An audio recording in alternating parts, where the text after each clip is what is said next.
Esse é o canal Leitura de Jogo, um espaço onde nós poderemos falar sobre temas que mexem bastante com o meu afeto, imagino que com o seu também, por estar por aqui. Então trataremos de futebol, de música, samba, questões históricas, temas ligados à sociedade, sempre de maneira muito colaborativa. Para chegar até aqui foram muitas colaborações, sejam de referências teóricas, sejam de pessoas importantes que compartilham desse afeto também, que passam pelas nossas vidas, pela nossa convivência. Então tudo isso vai construir esse projeto, que já começou lá no Instagram, @EduardoVolpato, para quem não conhece. Lá já existem alguns conteúdos que continuarão acontecendo de maneira mais sintética, e aqui a partir de uma perspectiva mais aprofundada, sobre temas diversos. E para começar o canal, nós faremos uma série durante essa semana decisiva de Fla-Flu. Falaremos todas as noites sobre um Fla-Flu decisivo de Campeonato Carioca, sempre a partir de jornais do dia seguinte ao jogo. Então vamos observar o que estava sendo comentado, quais eram as narrativas construídas a partir desses jornais do Rio de Janeiro. Também falaremos um pouquinho sobre o ambiente daquele momento, o que estava rolando na política, no Brasil, no Rio de Janeiro, também o que estava rolando na música, no samba, quais eram as construções, se havia repressão. Hoje, por exemplo, começaremos a partir de 1919 e chegaremos até 2023, às vésperas do segundo jogo da final.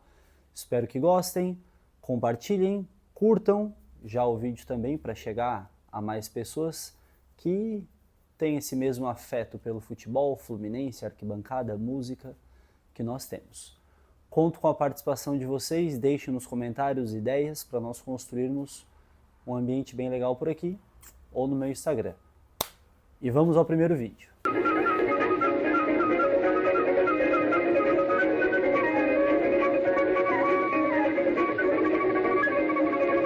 Imagine o Estádio das Laranjeiras tomado por 20, 30 mil pessoas. Esses são os relatos que constam nos jornais, Jornal do Comércio, Jornal do Brasil, do dia seguinte à vitória do Fluminense sobre o Flamengo por 4-0, na penúltima rodada do Campeonato Carioca de 1919, que consagra o tricampeonato tricolor. O Flamengo tinha recém-criado seu departamento de futebol no começo daquela década, a partir de uma dissidência de atletas que eram do Fluminense, e isso faz com que o primeiro Fla-Flu, já em 1912, já tenha um caráter de uma rivalidade muito grande. O Fluminense vai vencer esse Fla-Flu por 3-2, e que ainda não era chamado dessa maneira. O termo Fla-Flu nós usaremos mais à frente, só décadas à frente. Então a rivalidade, por enquanto, entre Fluminense e Flamengo, ela se materializa nesse grande jogo em 21 de dezembro de 19. Como foi dito, o Fluminense vence por 4-0 e se torna campeão carioca de 1919. Existem relatos também de que pelo menos 5 mil pessoas ficaram de fora do estádio e que não conseguiram comparecer.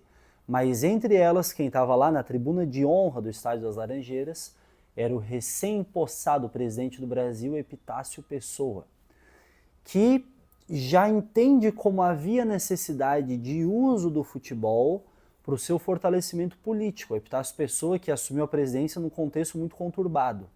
Quem havia vencido as eleições de 1918 era o ex-presidente do Brasil, Rodrigues Alves, mas que acabou morrendo em decorrência da gripe espanhola, que assolava o mundo em fins da Primeira Guerra Mundial. Rodrigues Alves, então, nem toma posse, quem toma posse é o seu vice, Delfim Neto, e Delfim Neto, como mandava a Constituição da época, convoca novas eleições.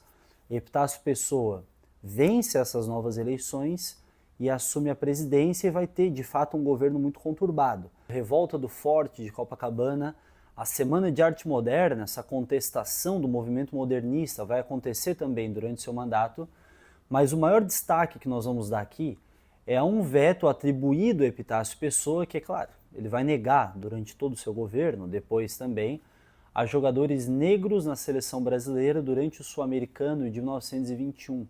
Arthur Friedenreich, por exemplo, o maior nome daquele time, daquele período, daquela década, ficou de fora da competição.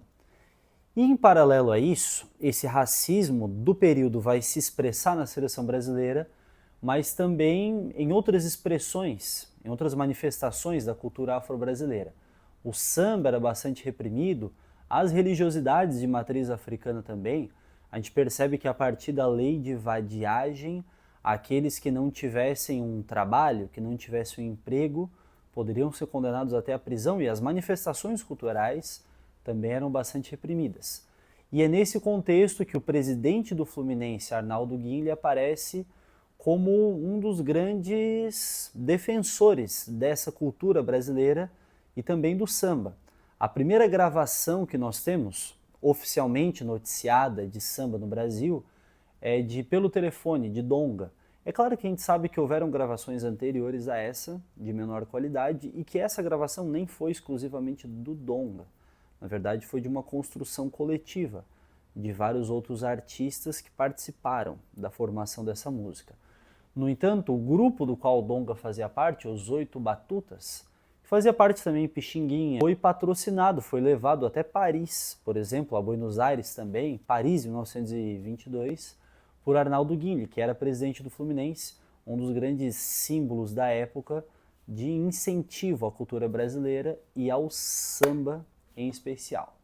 Então, essa é a primeira história do nosso Fla-Flu e amanhã voltamos com mais um Fla-Flu até o fim da semana, tomara, com o título do Fluminense. Era proibido porque a gente ia pra Penha, na hora que a gente ia com pandeiro, de violão, a polícia cercava, tomava o pandeiro.